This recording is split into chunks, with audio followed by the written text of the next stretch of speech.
Assalamualaikum warahmatullahi wabarakatuh. Om Swastiastu, Namo Buddhaya, Salam Rahayu, Rahayu, Rahayu, Kanggo sedaya sedulur kabeh. Semoga panjenengan semua yang sedang menonton video ini selalu dalam lindungan Gusti, diberi kesehatan lahir batin, serta dijauhkan dari energi-energi yang tidak kasat mata namun terasa dampaknya. Sebelum kita masuk lebih dalam, saya ingin mengajak panjenengan semua. Monggo, silakan balas salam di kolom komentar, tuliskan dari mana panjenengan menonton. Dan kalau berkenan, ceritakan juga weton panjenengan. Karena siapa tahu, cerita panjenengan bisa menjadi cermin bagi sedulur yang lain. Panjenengan pernah dengar pesan orang tua zaman dulu. Yen wong pahing kui, ojo tau digugah sembarangan. Jangan pernah membangunkannya, jangan mengusiknya, terutama saat suasana malam terasa berat, sunyi, dan dingin menusuk batin. Pertanyaannya, apa sebenarnya yang sedang tidur di dalam diri weton pahing? Dan mengapa para sesepuh begitu keras melarang membangunkannya saat energi gelap datang? Apakah ini sekadar mitos? Ataukah ada sesuatu yang jauh lebih dalam, yang tidak semua orang siap mengetahuinya?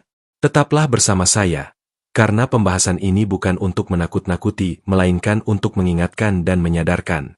Dalam tradisi kejawen, weton bukan sekadar hitungan hari lahir. Ia adalah peta energi, jejak getaran alam semesta yang melekat sejak seseorang dilahirkan ke dunia. Dan pahing adalah salah satu weton dengan energi paling kuat, paling panas, sekaligus paling rawan. Bukan berarti buruk, justru karena terlalu kuat, ia bisa menjadi berkah atau musibah. Maka pada video kali ini, kita akan membahas secara perlahan, dengan hati yang terbuka, tentang apa yang sebenarnya terjadi jika weton pahing bangkit di waktu yang salah. Mari kita masuk ke pembahasan utama. Pelan-pelan, tarik napas, dan dengarkan dengan rasa. Karakter energi weton pahing, pengembangan mendalam. Dalam perhitungan kejawen, weton pahing dikenal sebagai weton dengan daya dorong batin yang besar namun tersembunyi. Orang yang lahir di weton ini seringkali tidak menampakkan kekuatannya di permukaan. Mereka bisa terlihat biasa saja, bahkan terkesan pendiam, sederhana, dan tidak banyak bicara. Namun justru disitulah letak keanehannya. Energi pahing tidak bekerja keluar, melainkan ke dalam. Ia menumpuk, mengendap, dan berputar di ruang batin yang paling dalam. Para sesepuh sering mengibaratkan weton pahing seperti air mendidih dalam kendi tertutup. Dari luar tampak tenang, tidak bergolak, tetapi suhunya tinggi. Sedikit saja tutupnya dibuka secara kasar, tekanan di dalam bisa menyembur tak terkendali. Inilah sebabnya orang pahing sering disebut memiliki panas batin. Bukan pemarah dalam arti sering marah, tetapi menyimpan emosi terlalu lama, terlalu dalam, dan terlalu rapat. Secara spiritual, pahing membawa unsur api dan angin sekaligus. Api memberi kekuatan kehendak, ambisi, dan daya tahan hidup. Angin memberi kecepatan pikiran, intuisi tajam, dan kepekaan rasa. Kombinasi ini membuat orang pahing sebenarnya sangat kuat secara mental. Namun kekuatan ini menjadi berbahaya ketika tidak disadari. Karena ketika batin terluka, kecewa, atau tertekan, api dan angin ini saling membesarkan. Pikiran menjadi cepat, emosi memanas, dan keputusan bisa diambil tanpa jeda kesadaran. Ada petuah Jawa yang sering disampaikan secara lirih. Wong pahing kui yen sabar, berkah. Yen kesusu, cilaka. Artinya, kesabaran bagi weton pahing bukan sekadar sikap baik, tetapi kunci keselamatan hidupnya. Sebab ketika ia tergesa, ketika emosinya dipancing, maka yang bangkit bukan hanya amarah sesaat, melainkan seluruh muatan batin yang lama terpendam. Inilah mengapa banyak orang pahing mengalami fase hidup yang naik turun ekstrim. Saat selaras, hidupnya terang, rezeki lancar, batin kuat. Namun saat terguncang, ia bisa merasa seperti berperang dengan dirinya sendiri. Bukan karena ia lemah, tetapi karena kekuatannya sendiri berbalik arah. Dan di titik inilah, kita perlu memahami satu hal penting sebelum melangkah lebih jauh. Bahwa karakter energi pahing ini tidak berdiri sendiri. Ia sangat dipengaruhi oleh waktu, suasana, dan kondisi energi di sekitarnya. Terutama saat memasuki fase-fase tertentu yang oleh orang Jawa disebut sebagai waktu peteng. Maka sebelum kita bicara akibat, kita perlu memahami terlebih dahulu satu pertanyaan penting berikutnya. Apa sebenarnya yang dimaksud dengan membangunkan weton pahing, dan mengapa hal itu sangat dilarang oleh para leluhur? Apa yang dimaksud membangunkan, weton pahing. Dalam pemahaman kejawen, istilah membangunkan tidak pernah dimaknai secara harfiah sebagai membangunkan orang dari tidur fisik. Yang dimaksud para leluhur jauh lebih dalam, lebih halus, dan seringkali tidak disadari oleh orang yang melakukannya. Membangunkan weton pahing berarti memicu sisi batin terdalamnya sebelum ia siap menanggung akibatnya. Orang pahing memiliki lapisan batin yang tebal. Ia tidak mudah bereaksi, tidak mudah marah, dan sering memilih diam. Namun diamnya ini bukan kosong.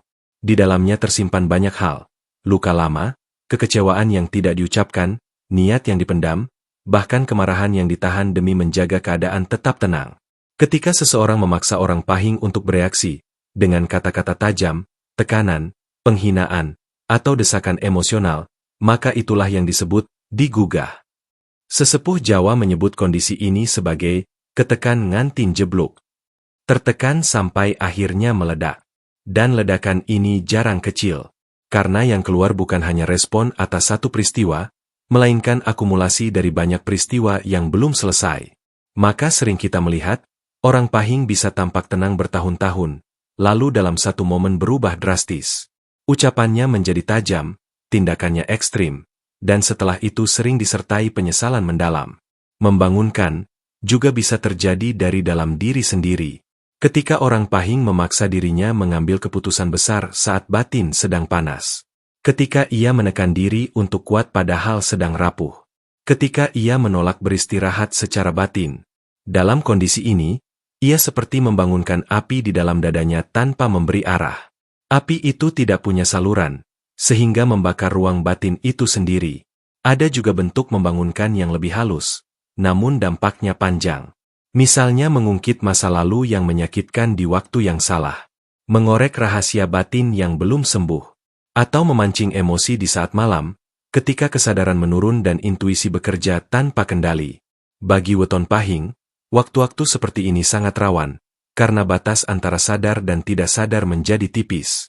Orang tua dulu sering berpesan, yen wong pahing meneng, aja diganggu. Yen wis ngomong, rung okna. Saat ia diam, biarkan. Saat ia berbicara, dengarkan. Karena diamnya adalah cara menjaga keseimbangan, dan bicaranya adalah tanda bahwa ada sesuatu yang sedang berusaha keluar dengan cara yang sehat. Jika keseimbangan ini dilanggar, maka yang keluar bukan lagi kebijaksanaan, melainkan luapan yang sulit dikendalikan. Dari sini kita mulai memahami bahwa larangan membangunkan weton pahing bukanlah bentuk pengkerdilan. Justru sebaliknya, ini adalah bentuk penghormatan terhadap energi besar yang sedang dijaga agar tidak salah waktu dan salah arah. Namun pertanyaannya, kapan kondisi ini menjadi benar-benar berbahaya? Jawabannya terletak pada satu fase yang oleh leluhur disebut sebagai saat energi gelap mulai mendekat. Dan disitulah pembahasan kita akan bergerak selangkah lebih dalam. Apa yang terjadi ketika weton pahing digugah tepat di saat energi gelap datang? Saat energi gelap datang. Dalam laku kejawen, energi gelap tidak selalu dipahami sebagai sesuatu yang menyeramkan atau berwujud makhluk halus. Energi gelap lebih sering hadir sebagai suasana batin yang berat, perasaan tertekan tanpa sebab yang jelas, atau pikiran-pikiran yang terus berputar dan sulit dihentikan. Ia datang perlahan, kadang hampir tidak terasa, namun dampaknya merembes ke dalam kesadaran. Orang Jawa menyebut kondisi ini sebagai ketiban petenging rasa. Saat rasa menjadi gelap, bukan karena dunia di luar berubah, tetapi karena batin sedang kehilangan cahaya penuntunnya. Pada fase ini, intuisi sebenarnya bekerja lebih kuat, namun tanpa kejernihan, intuisi bisa berubah menjadi kecurigaan, prasangka, bahkan bisikan batin yang menyesatkan. Bagi weton pahing, momen ini sangat rawan. Karena seperti yang sudah kita bahas sebelumnya, pahing menyimpan energi besar di dalam. Ketika energi gelap datang, ia ibarat angin kencang yang bertemu api. Api menjadi lebih besar, lebih liar, dan lebih sulit dikendalikan. Pikiran orang pahing bisa menjadi sangat tajam, cepat menyimpulkan, dan merasa paling benar, padahal batinnya sedang tidak seimbang. Energi gelap sering muncul di waktu-waktu tertentu. Tengah malam menjelang dini hari. Saat tubuh lelah, tetapi pikiran belum mau diam. Saat seseorang sedang sendiri, merenung, atau menyimpan banyak beban yang tidak diceritakan. Dalam kondisi seperti ini, batas antara kesadaran dan alam bawah sadar menjadi tipis. Apa yang dipendam lama bisa muncul ke permukaan tanpa filter. Sesepuh sering mengingatkan, waktu peteng kui dudu waktu kanggo mutusake apa-apa. Waktu gelap bukan waktu untuk mengambil keputusan. Namun justru di saat inilah, banyak orang pahing merasa terdorong untuk bertindak. Ada dorongan kuat untuk menyelesaikan masalah, melawan keadaan, atau membuktikan sesuatu. Dorongan ini terasa benar, terasa mendesak, namun seringkali tidak lahir dari kejernihan, melainkan dari kegelisahan batin. Ketika weton pahing bangkit di saat energi gelap datang, yang terjadi bukan sekadar perubahan emosi. Ia bisa kehilangan rasa welas asih, baik pada orang lain maupun pada dirinya sendiri. Kata-kata yang keluar menjadi dingin atau tajam. Tindakan terasa sah meski melukai. Dan yang paling berbahaya, ia bisa merasa kosong setelahnya, seolah ada bagian dari dirinya yang terkuras habis. Banyak cerita lisan di masyarakat Jawa tentang orang-orang pahing yang hidupnya berubah setelah melewati satu malam yang berat. Bukan karena peristiwa besar, tetapi karena keputusan kecil yang diambil saat batin gelap. Setelah itu, rezeki terasa seret, hubungan renggang, dan batin seperti kehilangan arah. Bukan hukuman dari luar, melainkan konsekuensi dari energi yang bergerak tanpa kendali. Disinilah kita mulai memahami bahwa bahaya sesungguhnya bukan pada energi gelap itu sendiri, melainkan pada ketidaksiapan batin saat energi itu datang. Dan jika kondisi ini dibiarkan, jika kebangkitan ini terus berulang tanpa kesadaran, maka dampaknya tidak berhenti di rasa gelisah semata. Ia bisa menjelma menjadi akibat yang jauh lebih nyata dan menyakitkan. Maka pertanyaan berikutnya menjadi penting untuk kita renungkan bersama. Apa saja akibat fatal yang bisa terjadi jika kebangkitan weton pahing ini terus dibiarkan tanpa kendali? Akibat fatal jika tidak terkendali. Akibat dari bangkitnya weton pahing di saat yang salah seringkali tidak datang dalam bentuk kejadian besar yang langsung terlihat. Justru sebaliknya, ia muncul pelan-pelan, merayap masuk ke berbagai sisi kehidupan, hingga suatu saat seseorang baru menyadari bahwa hidupnya terasa berbeda. Lebih berat, lebih sempit. Seolah jalan yang dulu terbuka kini perlahan menutup. Secara batin, orang pahing yang tidak mampu mengendalikan kebangkitannya akan mengalami kelelahan jiwa yang dalam. Ia merasa harus selalu kuat, selalu menahan, tetapi tidak pernah benar-benar lega.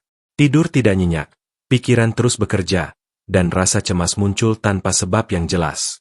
Dalam kejawen, kondisi ini disebut sebagai sukma kecapean, jiwa yang terlalu lama dipaksa bertahan. Akibat berikutnya sering menjalar ke hubungan dengan orang lain. Kata-kata yang dulu tertahan kini keluar tanpa saringan. Nada bicara menjadi keras, sikap menjadi dingin, dan empati menipis. Orang-orang terdekat merasa menjauh, bukan karena tidak peduli, tetapi karena terluka. Ironisnya, orang pahing sering tidak menyadari hal ini, karena di dalam batinnya ia merasa sedang berjuang, bukan menyerang. Rezeki pun bisa terdampak. Banyak cerita turun-temurun yang mengatakan, ketika batin panas dan niat tidak selaras, pintu rezeki menjadi sempit. Bukan karena Gusti menghukum, tetapi karena energi yang mengalir tidak lagi seimbang. Orang pahing yang bangkit tanpa kendali sering mengambil keputusan tergesa-gesa, keluar dari pekerjaan, memutus kerjasama, atau menolak peluang karena emosi sesaat. Setelah itu, penyesalan datang belakangan. Secara fisik, dampaknya juga tidak bisa diabaikan. Tubuh dan batin adalah satu kesatuan. Ketika batin terus bergolak, tubuh mencari jalan keluar. Sakit kepala berkepanjangan, nyeri dada, gangguan pencernaan, atau rasa lelah yang tidak hilang meski sudah beristirahat. Dalam pandangan orang Jawa, ini bukan sekadar sakit jasmani, tetapi tanda bahwa energi dalam tubuh sedang tidak harmonis. Yang paling fatal adalah ketika orang pahing mulai kehilangan arah hidup. Ia tidak lagi tahu apa yang sebenarnya ia inginkan. Api di dalam dirinya yang seharusnya menjadi penerang, justru berubah menjadi beban. Pada titik ini, beberapa orang mulai menarik diri dari lingkungan, merasa sendirian, dan sulit mempercayai siapapun, termasuk dirinya sendiri. Sesepuh pernah mengingatkan dengan kalimat sederhana namun dalam, "Geni sing ora diopeni, mesti ngobong omahe dewe." Api yang tidak dirawat, pasti membakar rumahnya sendiri. Kalimat ini bukan ancaman, melainkan peringatan penuh kasih. Bahwa kekuatan sebesar apapun, jika tidak dijaga dengan kesadaran, akan berbalik melukai pemiliknya. Namun leluhur tidak pernah meninggalkan kita hanya dengan peringatan tanpa jalan keluar. Setiap weton, termasuk pahing, selalu dibekali cara untuk menjaga keseimbangannya. Cara-cara sederhana, membumi, dan bisa dilakukan siapa saja, selama ada niat untuk eling dan waspada. Dan itulah yang akan kita bahas pada bagian terakhir pembahasan ini.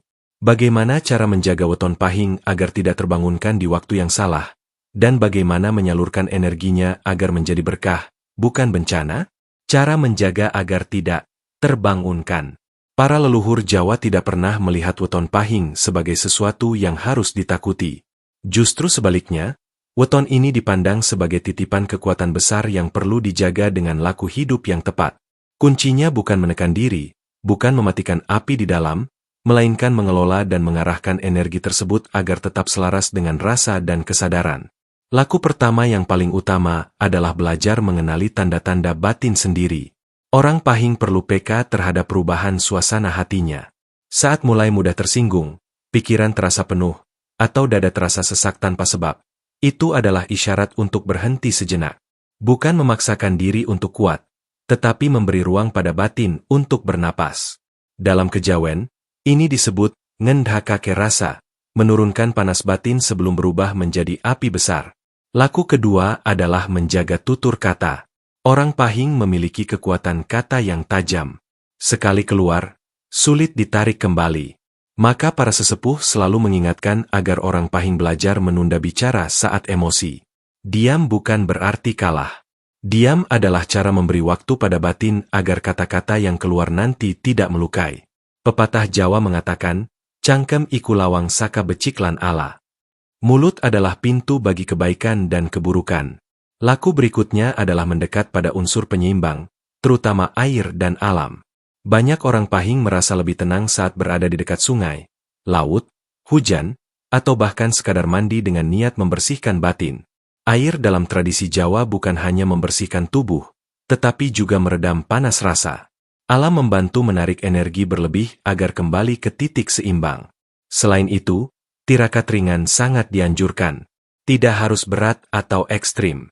Cukup dengan meluangkan waktu untuk hening, berdoa sesuai keyakinan masing-masing, atau duduk diam beberapa menit setiap hari. Saat hening, orang pahing belajar mendengar suaranya sendiri tanpa dorongan untuk bereaksi. Inilah cara paling halus untuk menjaga agar kebangkitan tidak terjadi di waktu yang salah. Yang tak kalah penting adalah memilih waktu untuk mengambil keputusan. Orang pahing sebaiknya menghindari keputusan besar saat malam, saat emosi belum reda, atau saat hati sedang penuh gejolak. Menunda bukan berarti menghindar, tetapi memberi kesempatan pada kesadaran untuk memimpin, bukan emosi. Seperti kata sesepuh, ojo mutusake apa-apa nalika atimu lagi panas. Pada akhirnya, semua laku ini bermuara pada satu sikap hidup, eling lan waspada. Sadar akan kekuatan diri, dan waspada terhadap godaan untuk bertindak tanpa kejernihan. Jika ini dijaga, maka energi pahing tidak lagi menjadi beban. Ia berubah menjadi daya tahan luar biasa, keteguhan hati, dan keberanian yang bijaksana. Dengan pemahaman ini, kita bisa melihat bahwa pesan, jangan pernah membangunkannya, bukanlah larangan untuk hidup sepenuhnya, melainkan ajakan untuk hidup dengan sadar, selaras, dan penuh tanggung jawab terhadap kekuatan batin yang kita miliki. Dari sinilah, kita bisa melangkah menuju penutup dengan rasa yang lebih utuh dan tenang.